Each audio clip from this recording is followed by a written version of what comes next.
कितना सैटिस्फाइंग लगता है ना ऐसे डोमिनो को गिरते हुए देखना। बट अगर यही हमारी रियल लाइफ में हो तो चलिए इसे एक एग्जाम्पल से समझते हैं। जैसे कि हम हर दिन एक रूटीन प्लान करते हैं एंड अगर किसी भी दिन हम गलती से लेट उठते हैं तो उसका पूरा इम्पैक्ट हमारे रूटीन पे पड़ता है और हमारा सारा काम डिले होने लगता है।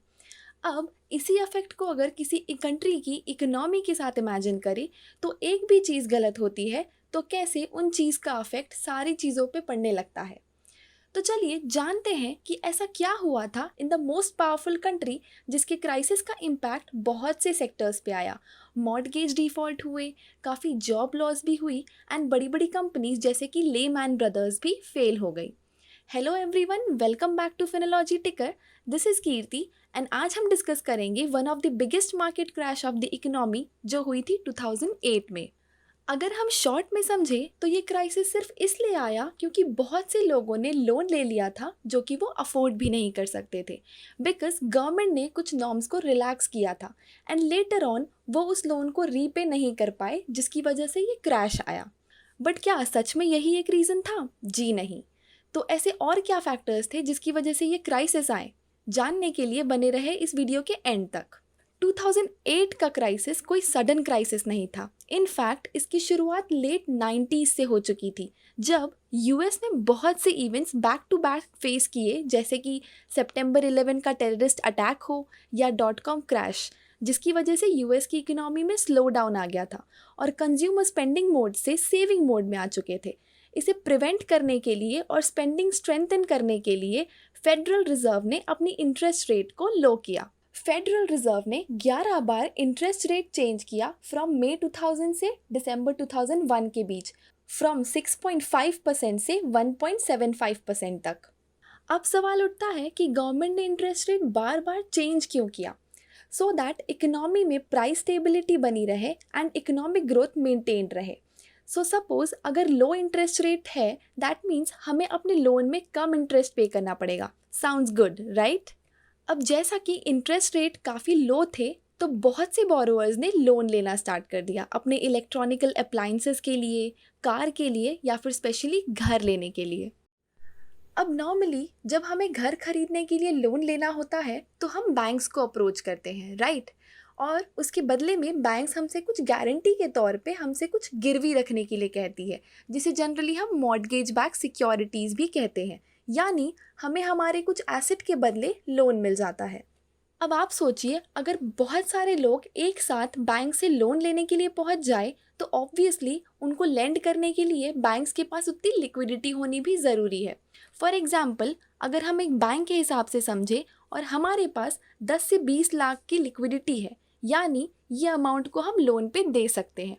अब अगर हमारे पास 10 कस्टमर भी आ जाते हैं जिनको मिनिमम 2 लाख के लोन की रिक्वायरमेंट है, तो ऐसे में हमारी ये 20 लाख्स की लिक्विडिटी सिर्फ उन 10 लोगों को ही लोन देने में चली जाएगी। ऐसे में अगर कोई 11th कस्टमर आ जाता है तो हम उसे लोन नहीं दे पाएंगे। अब ऐसे में बैंक्स अपनी लिक्विडिटी को कैसे मेंटेन करेगी? इस केस में बैंक्स उन लोन के पेपर्स को कई सारे थर्ड पार्टीज जैसे कि इन्वेस्टर्स, कॉरपोरेशंस को सेल करती है, जिसके बदले में उन्हें कुछ फंड्स मिल जाते हैं जिससे बैंक अपनी लिक्विडिटी को मेंटेन कर पाती है। इन्वेस्टर्स इस लोन को इसलिए एक्सेप्ट कर लेते हैं क्योंकि अगर हिस्टोरिकल डेटा के हिसाब से देखें तो उन्हें ये तो पता ही होता है कि इसमें डिफ़ॉल्ट के चांसेस बहुत ही ज़्यादा कम हैं। इन केस अगर डिफ़ॉल्ट हो भी जाता है तो भी उन एसेट्स को सेल करके वो अपना अमाउंट रिकवर कर सकते हैं। अब जैसे जैसे लोग घर लेने लगे तो रियल एस्टेट के प्राइसेस बढ़ने लगी, जिसकी वजह से इन्वेस्टर्स की डिमांड एमबीएस के लिए बढ़ते गई और उसे फुलफ़िल करने के लिए बैंक्स पे काफ़ी ज़्यादा प्रेशर था। तो बैंक्स ने लोगों को और लोन देना स्टार्ट किया। बट जैसे कि दो काइंड के बोरोअर्स होते हैं। फर्स्ट, जिनके पास stable income and good credit score होता है, मतलब कि जिनको बैंक लोन दे सकती है क्योंकि उनके क्रेडिट स्कोर बहुत अच्छे होते हैं। तो इन लोगों के डिफ़ॉल्ट होने की चांसेस बहुत ही कम होते हैं, तो इन्हें प्राइम बोरोअर्स कहा जाता है। बट ऐसे प्राइम बोरोअर्स थे तो आखिर लिमिटेड ही। तो ऐसे में जब बैंक्स को काफ़ी ज़्यादा डिमांड आने लगी तब उन्होंने ऐसे बोरोअर्स को भी लोन देना स्टार्ट कर दिया जिनकी ना ही कोई स्टेबल इनकम थी और ना ही कोई गुड क्रेडिट स्कोर, यानी कि उनके डिफ़ॉल्ट होने के चांसेस काफ़ी ज़्यादा थे। इन्हें हम सब प्राइम लोन कहते हैं। ये सारी सिचुएशन के बाद 2006 में लोगों ने ये नोटिस किया कि लोग घर इसलिए नहीं खरीद रहे क्योंकि उन्हें शेल्टर की ज़रूरत है, जबकि इसलिए खरीद रहे हैं ताकि वो उसे बेच के प्रॉफिट अर्न कर सके, जिसकी वजह से हाउसिंग सेक्टर में बूम क्रिएट हुआ।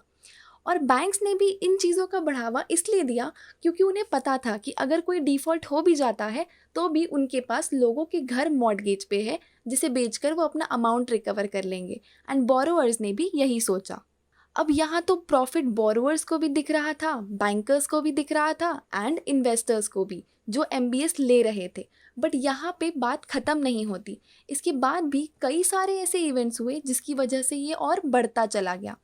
देखते ही देखते इन्वेस्टमेंट बैंकर्स को भी अपना फ़ायदा दिखने लगा, क्योंकि यूएस गवर्नमेंट ने डेरिवेटिव मार्केट को डीरेगुलाइज किया था, जिसकी वजह से इन्वेस्टमेंट बैंकर्स फ्री थे किसी भी तरीके से अपना बिजनेस क्रिएट करने के लिए और किसी भी सेक्टर में स्पेक्यूलेट करने के लिए।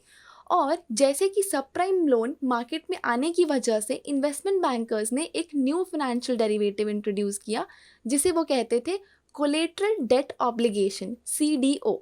जिसका मतलब है कि सीडीओ में ऐसे बहुत सारे डेट ऑब्लिगेशंस कंसिस्ट करते थे, in fact thousands of mortgage loans, जैसे कि एजुकेशन, कार या स्टूडेंट लोन। तो इन सारे डेट का बंडल बना के इन्वेस्टमेंट बैंकर्स इन्वेस्टर्स को सेल करते थे। अब इन सीडीओस को सेल करने से पहले इन्वेस्टमेंट बैंकर्स को इनकी क्रेडिट वर्दीनेस चेक करानी होती थी, जिससे हमें ये पता चलता है अगर किसी चीज़ में हम इन्वेस्ट कर रहे हैं तो वो कितना रिस्की है। तो ये जॉब होता था क्रेडिट रेटिंग एजेंसीज़ का। अब आपको ये जानकर बहुत हैरानी होगी कि क्रेडिट रेटिंग एजेंसीज ने मोस्ट ऑफ द सीडीओज को ट्रिपल ए रेटिंग दी थी, जो कि best of the best rating होती है किसी भी इन्वेस्टमेंट प्रोडक्ट के लिए। सवाल ये आता है कि जानते हुए कि ये फाइनेंशियल प्रोडक्ट इतना रिस्की है, फिर भी क्रेडिट रेटिंग एजेंसीज ने इनको ट्रिपल ए रेटिंग क्यों दी? So first of all, investment bankers इन सीडीओज को 3 ट्रांचेस में डिवाइड करते थे सो दैट उनका रिस्क मिनिमाइज हो जाए एंड देन इसे इवैल्यूएट कराया जाता था। क्रेडिट रेटिंग एजेंसीज काम ही इस मॉडल पे करती है कि अगर उन्होंने अपने क्लाइंट के प्रोडक्ट को डिज़ायर्ड रेटिंग नहीं दी तो वो अपने कॉम्पिटिटर्स के पास स्विच हो जाएंगे। So in order to earn profit and maintain long term relationship, उन्होंने इस हाई रिस्क सीडीओज को ट्रिपल ए रेटिंग दे दी। कुछ ही टाइम में इनकी डिमांड काफ़ी ज़्यादा बढ़ गई। बहुत से इन्वेस्टर्स ग्लोबली इन्वेस्ट करने लग गए। Even local banks and retirement funds पूरे वर्ल्ड, स्पेशली यूरोप ने भी इन्वेस्ट करना स्टार्ट कर दिया। इसका मतलब अमेरिकन बायर्स जो पेमेंट कर रहे थे, अब वो सिर्फ लोकल वेंडर्स को ही नहीं बल्कि वर्ल्ड के सारे बैंक्स एंड इंस्टीट्यूशंस को जा रही थी। अब ये सीडीओज थे तो रिस्की एंड इसे ट्रिपल ए रेटिंग भी दे दी गई। अब सोचिए, इनमें इन्वेस्ट कराने के लिए और आपको और सिक्योर फील कराने के लिए अगर इस प्रोडक्ट में हम इंश्योरेंस को भी ऐड कर दे तो कैसा रहेगा? सोच के देखिए। मतलब आपको प्रॉफिट तो हो ही रहा है, बट अगर लॉस भी होता है तो भी आपको आपका अमाउंट ज़रूर मिलेगा। तो क्या ये एक अच्छी बात नहीं है? तो वैसे ही अमेरिकन इंटरनेशनल ग्रुप AIG, जो कि एक one of the biggest insurance company है, वो सिर्फ नॉर्मल इंश्योरेंस ही नहीं बट बहुत सारे फिनेंशियल प्रोडक्ट पे इंश्योरेंस प्रोवाइड करती है, जिसमें से सबसे इम्पॉर्टेंट फिनेंशियल प्रोडक्ट था credit default swaps, CDS। Credit default swaps एक तरीके का इंश्योरेंस है जो कि कवरेज प्रोवाइड करता है in case of any losses. तो अगर किसी इन्वेस्टर्स के CDO का डिफ़ॉल्ट भी हो जाता है तो AIG उसे पे करती है एंड इन रिटर्न उन्हें बस एक छोटा सा प्रीमियम पे करना होता है, जो कि नॉर्मली हम किसी भी इंश्योरेंस के लिए पे करते हैं। जैसा कि हमने पहले भी देखा कि इन डेरिवेटिव्स के ऊपर गवर्नमेंट का इतना रेगुलाइजेशन नहीं था, so same goes with the CDS। इसी वजह से AIG उन लोगों को तो CDS प्रोवाइड करती ही थी जो CDOs को ओन करते हैं, बट साथ ही साथ उनको भी देती थी जो इस पे स्पेक्यूलेट करना चाहते थे। अभी तक देखा जाए तो जितनी भी पार्टीज इसमें इन्वॉल्व थी वो सब अपने प्रॉफिट को एंजॉय कर रहे थे, जैसे कि borrowers, bankers, investment bankers, credit rating agencies and AIG। But ये ट्रेंड ज़्यादा टाइम तक नहीं चल पाया एंड अल्टीमेटली ये बबल बर्स्ट हो गया जब US गवर्नमेंट ने इंटरेस्ट रेट्स को फिर से 5.2% तक बढ़ा दिया, जिसकी वजह से बहुत सारे बोरोअर्स को अफेक्ट हुआ, स्पेशली सब प्राइम मॉर्टगेज बोरोअर्स को, क्योंकि उनकी वैसे भी कोई स्टेबल इनकम नहीं थी और इतना हैवी इंटरेस्ट पे करना उनके लिए बिल्कुल भी वायबल नहीं था एंड उन्होंने फिर डिफ़ॉल्ट करना स्टार्ट कर दिया। लेकिन बैंकर्स के पास अभी भी अपॉर्चुनिटीज़ थी उन घरों को सेल करके अपना अमाउंट रिकवर करने की।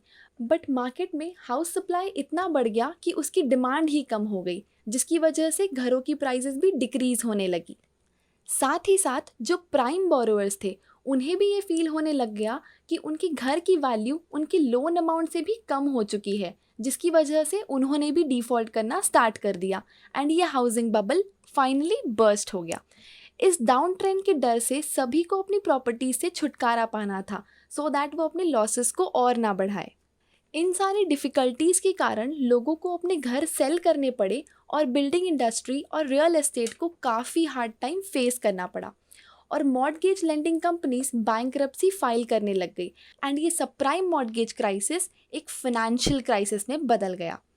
साथ ही क्रेडिट मार्केट को भी काफ़ी लॉसेस फेस करने पड़े क्योंकि सीडीओस फेल हो चुके थे एंड उसकी वजह से मार्केट में उन सीडीओस की डिमांड ख़त्म हो चुकी थी क्योंकि उन सीडीओस की कोई वैल्यू ही नहीं रही थी।